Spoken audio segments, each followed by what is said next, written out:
Good morning সবাইকে। তোমাদের মাঝে আরও একটা নতুন ডিজাইন ব্লাউজ নিয়ে চলে এসেছি তোমাদের মাঝে। দেখে নাও, ব্লাউজটা হচ্ছে খুব সুন্দর মেরুন কালারের, বাজুটা খুব ছোট করেছি, তার মধ্যে ছোট ছোট মতির গোল্ডেন কালারের বল লাগিয়েছি। আর আগের দিকে দেখো কুঁচি করেছি, 1.5 বা 2 ইঞ্চির কুঁচি করা হয়েছে।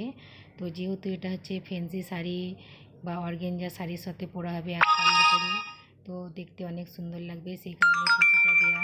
আর যাদের যাদের দেখো দড়ি লাগাতে সমস্যা, যে ডিপ গলা করলে দড়ি না লাগালে ব্লাউজের কাঁধ নেমে যায়, তো তাদের এই হাত থেকে মুক্তি পাওয়ার জন্য এইরকম বেল্টওয়ালা ব্লাউজ দেখো তোমরা ট্রাই করতে পারো।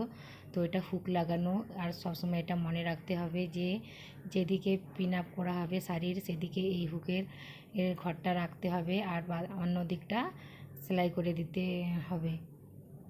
তো নিজে নিজেই ব্লাউজটা খুব সহজেই পরতে পারবে কারো হেল্প ছাড়া। ধন্যবাদ সবাইকে ভিডিওটা